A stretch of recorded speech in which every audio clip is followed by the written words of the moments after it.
Chairman সাহেব, শরীর গতিক ভালো তো? ভোটের পর তো আর আপনার দেখা পাওয়া ভার। আরে মাস্টার, এই তো সরকারি কাজ একটু ব্যস্ত আছিলাম। বলেন তো কি খবর? গ্রামের মানুষজন সব ঠিকঠাক আছে? ঠিকঠাক আর কই চেয়ারম্যান সাহেব, মানুষের পেটে তো আর রাজনীতি ঢোকে না, ঢোকে ভাত। আপনি তো ভোটের আগে প্যান্ডেল করে বললেন সরকার ক্ষমতায় আইলেই বেকার ভাতা দেবে, মায়েদের ফ্যামিলি কার্ড দেবে। ভোট তো শেষ হলো, কিন্তু কার্ডের দেখা কই? রহমত গফুররা তো রোজ এসে আমাকে ধরে। হবে মাস্টার, একটু সবুর করেন, লিস্ট হচ্ছে। এই যে মাসে 2000 টাকা করে ফ্যামিলি কার্ডে পাবে, এটা কি কম কথা? বেকারদেরও ভাতার ব্যবস্থা হচ্ছে। ওইখানেই তো খটকা চেয়ারম্যান সাহেব। এই যে 2000 টাকার কার্ড, এইটা পাইতে গিয়ে গরিব মানুষগুলার জুতোর তলা ক্ষয় হয়ে যাচ্ছে। মেম্বারদের পিছে ঘুরতে ঘুরতে তাদের দিনের হাজিরা লাটে উঠছে। শোনা যাচ্ছে একটা কার্ড হাতে পাইতে নাকি 1-1.5 টাকা ঘুষ দেওয়া লাগে। এখন আপনিই বলেন, যে মানুষটা একবেলা না খেয়ে থাকে, সে যদি 1000 টাকা ঘুষ দিয়ে 2000 টাকার কার্ড নেয়, তবে তার লাভটা থাকলো কোথায়? আরে না না, ঘুষ কেন হবে? 2-4 জন টাউট হয়তো সুযোগ নিচ্ছে। শুনেন চেয়ারম্যান সাহেব, গ্রামের মানুষ অত প্যাচ বোঝে না। তারা বোঝে দিন শেষে থালায় ভাত আছে কিনা। এই যে বেকার ভাতা দেওয়ার কথা বলছেন, এই টাকা দিয়ে কয়দিন চলবে? তার চেয়ে যদি এই ছেলেগুলার হাতের কাজের ব্যবস্থা করতেন, কোনো ছোট কল কারখানা বা কুটির শিল্পের ট্রেনিং দিতেন, তবে তো তারা সারা জীবন খেয়ে বাঁচত। হাত পেতে টাকা নেওয়ার চেয়ে ঘাম ঝরিয়ে কামাই করা অনেক বেশি সম্মানের। আপনার কথা ফেলে দেওয়ার মতো নয় মাস্টার, কিন্তু সরকারি পলিসি তো উপর থেকে আসে। ওপরের দিকে তাকিয়ে থাকলে নিচের মাটি তো শুকিয়ে কাঠ হয়ে যাবে। কার্ড কি সবাই পাবে, নাকি শুধু আপনাদের চেনা লোকজন আর চামচাদেরই কপাল খুলবে? গ্রামের অসহায় বিধবা মা বা যার সংসারে নুন আনতে পান্তা ফুরায়, তারা যদি কার্ড না পায়, তবে এই ভাতার কোনো দাম নেই। ফ্যামিলি কার্ড যেন মানুষের অভিশাপ না হয়, বরং উপকারে আসে, সেইটা দেখা কিন্তু আপনার দায়িত্ব। আপনি ঠিকই ধরেছেন মাস্টার। আমি কালই মেম্বারদের ডাকব। লিস্ট যাতে স্বচ্ছ হয় আর কেউ যেন একটা টাকাও না যায়, সেই ব্যবস্থা আমি করব। তাই করেন চেয়ারম্যান সাহেব। মনে রাখবেন, পেটের দায়ে মানুষ যখন মেম্বার চেয়ারম্যানের দুয়ারে ঘোরে, তখন তারা শুধু সাহায্য চায় না, বিচারও চায়। বেকারদের হাতের কাজ আর যোগ্য মানুষের হাতে কার্ড, এইটুকু নিশ্চিত করেন, তবেই গ্রামের অভাব কমবে।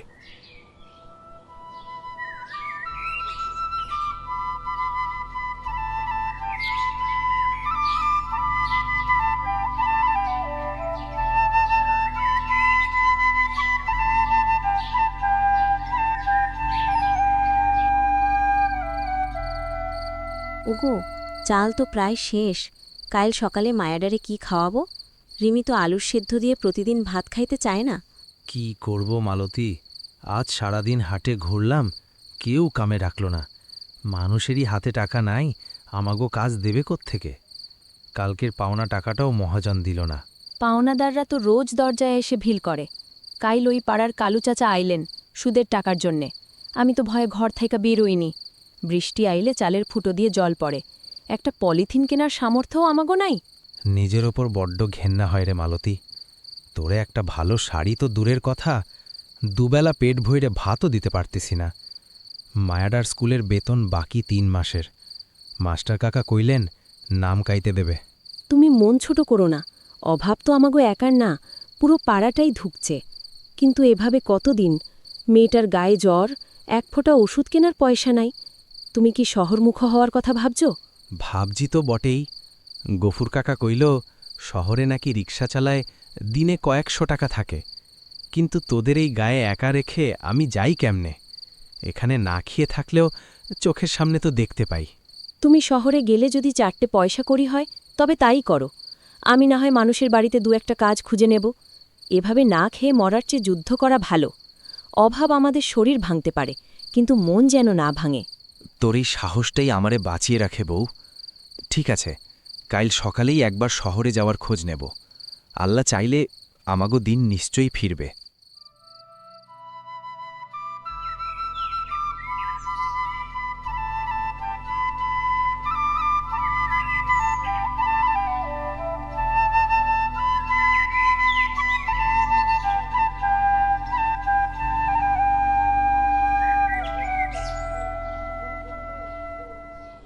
মাস্টার কাকা, দোকানের বাকির খাতাটা কি আজ আরও লম্বা হলো? মালতীকে পাঠাতে লজ্জা পাচ্ছিলাম, তাই নিজেই এলাম। আধা কেজি চাল আর একটু লবণ কি দেওয়া যাবে? রহমত রে, খাতার পাতা তো প্রায় শেষ। তোর নামে তো 4 পাতার ওপর বাকি পড়ে আছে। মহাজনকে তো আমাকেও টাকা দিতে হয়। বল দেখি আমি কি করি? দোকানটা টিকিয়ে রাখাই দায় হয়ে পড়েছে।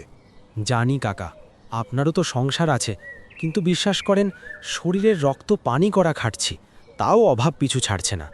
কাল তো বাজারে আলু কিনতে গিয়ে দেখি দাম বাইরা গেছে, সার কীটনাশকের পয়সাটাও হাতে নাই, অথচ এইদিকে চাল ডালের দামটাও কমছে না। চালের দাম তো আমি বাড়াই না, ওপর থেকে বেশি দামে কিনতে হয়। আগে মানুষ কেজি কেজি সদা নিত, এখন আসে 10 টাকার ডাল আর 1 পোয়া তেল নিতে। গ্রামের মানুষের হাতে নগদ টাকা বলতে কিছু নেই, সবার শুধু বাকিতে দিন পার করতে চায়। ঠিক বলেছেন, আগে দেখতাম হাটের দিন মানুষের মুখে হাসি থাকত, এখন হাট থেকে ফেরার সময় সবার মুখ চুপ হয়ে থাকে। অভাবটা যেন রাক্ষসের মতো আমাদের গিলে খাচ্ছে। মায়াডার লাইগা নতুন জামা কিনমু ভাবছিলাম, সেটাও হলো না। নে, এই আধা কেজি চাল নিয়ে যা, তোকে তো আর না খেয়ে থাকতে দিতে পারি না। তবে শোন রহমত, এভাবে আর কতদিন? কালু শেখ তো আবার সুদের কারবার শুরু করেছে, সাবধান থাকিস। অভাবে পড়লে মানুষ হিতাহিত জ্ঞান হারায়। কালু চাচার পাল্লায় পড়লে তো জানটাই যাবে কাকা, কিন্তু পেট তো আর নীতি বোঝে না। আপনি যেটুকু দিলেন এতেই আজ রাতটা কেটে যাবে। আপনার এই দয়া কোনোদিন ভুলব না। দয়া না রে পাগলা, এটা তোদের প্রতি ভালোবাসা। গ্রামের মানুষ যদি একে অপরকে একটু না ধরে, তবে তো সবাই তলিয়ে যাবে। মানুষ মানুষের জন্য।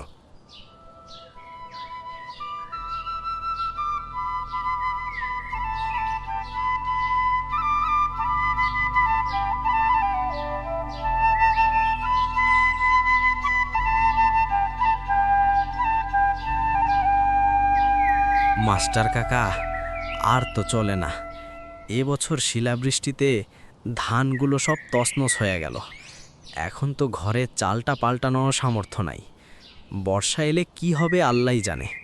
বুঝলাম রে রহমত, শুধু তোর একার না, পুরো গ্রামের অবস্থাই করুণ। গফুর মিয়ার বড় ছেলেটা কাল রাতে জ্বরে কাঁপছিল, কিন্তু ডাক্তার ডাকার পয়সাটা পর্যন্ত হাতে নেই। ঠিক কইছেন কাকা, আগে অভাব আছিল, কিন্তু মানুষের মনে একতা ছিল। এখন পেটের দায়ে মানুষ একে অপরের ভালো দেখতে পারে না। লবণের দামও বাড়ে, তেলের দামও আকাশচুম্বী। আমাগো মতো দিনমজুররা যাইব কই? দেখ রহমত, গ্রামের মানুষের এই অনটনের মূল কারণ হলো অশিক্ষা আর কাজের অভাব। বর্ষাকালে যখন ক্ষেতের কাম বন্ধ থাকে, তখন কারোরই হাত চলে না। অথচ আমাদের যদি কুটির শিল্প বা ছোটোখাটো কারখানা থাকতো, তবে এই দুর্দিনগুলোতে মানুষ অন্তত 3 বেলা খেয়ে বেঁচে থাকতে পারত। কাকা, এই গায়ের বেশিরভাগ মানুষ মূর্খ, তারা শুধু জানে কোদাল চালাইতে, কিন্তু যখন পেটে দানা থাকে না, তখন আল্লাহর কাছে হাত পাতা ছাড়া আর কোনো রাস্তা নাই। গ্রামটা দিন দিন যেন ফুরায়া যাইতাছে।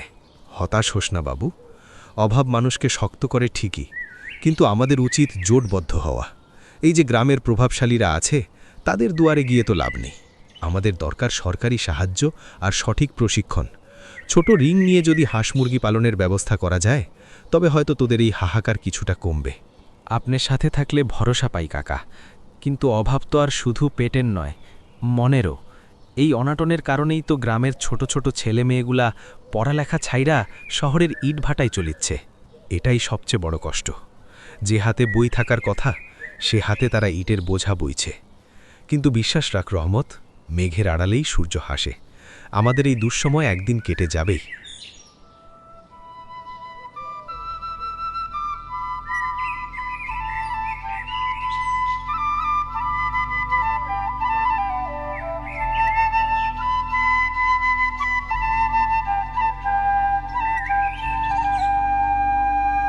মাস্টার কাকা, কপালটা মনে হয় একেবারে পুড়েছে। আজ নিয়ে টানা 10 দিন কোনো কামকাজ নাই। সকালে উঠে কোদালটা কাঁধে নিয়ে মোড়ে দাঁড়াই, কিন্তু কেউ ডাকে না। মানুষের ঘর তোলার পয়সা নাই, আমাদের কাজ দেবে কে? ধৈর্য ধর রহমত, দিনকাল তো সবারই খারাপ যাচ্ছে। বাজারের যে আগুন দাম, তাতে মানুষের হাত গুটিয়ে আসাটাই স্বাভাবিক। শুনলাম সরকার নাকি বেকার ভাতা দিবে, যারা কাজ পায় না তাদের মাসে মাসে টাকা দেবে। কাকা, আমি যদি ওই ভাতাটা পাইতাম, তবে অন্তত ডাল ভাতের চিন্তাটা করা লাগতো না। মালতীর ফ্যামিলি কার্ডের জন্য মেম্বারের পিছে কত ঘুরলাম, 2000 টাকা নাকি দেবে মাসে, কিন্তু কার্ড তো চোখে দেখলাম না। দেখ রহমত, সরকারের এই চিন্তাটা এমনিতে খারাপ না। গরিবের হাতে নগদ টাকা আসলে বাজারটা একটু সচল হয়, কিন্তু মুদ্রার উল্টো পিঠটাও তো দেখতে হবে। এই যে ভাতার টাকা, এটা কি সবাই পাবে? গ্রামের হাজার হাজার বেকার কার্ড দিবে কয়জনকে? শেষমেশ দেখা যাবে যারা মেম্বার চেয়ারম্যানের চেনা তারাই বাগিয়ে নিচ্ছে। ঠিক বলেছেন কাকা, আমাদের মতো যাদের জোর নাই তারা মনে হয় ওই লাইনেই দাঁড়াতে পারবে না। আবার শুনছি কার্ড পাইতে গেলেও নাকি মেম্বারের লোকরে হাজারখানেক টাকা চা নাস্তা খাওয়ার জন্য দেওয়া লাগে। যে মানুষটা বেকার সে ঘুষের টাকা পাবে কই? এক হাত দিয়ে সরকার দেবে আর মাঝখানে দালাল্লা অন্য হাত দিয়ে কেড়ে নেবে। আসল সমস্যাটা অন্য জায়গায় রহমত। সরকার যদি তোকে মাসে 2000 টাকা দেয়, তুই হয়তো কয়েকদিন চাল ডাল কিনে খেতে পারবি, কিন্তু এতে কি তোর অভাব চিরস্থায়ী দূর হবে? হবে না, বরং মানুষ কাজ করার ইচ্ছে হারিয়ে ফেলবে, ভাতার আশায় বসে থাকবে।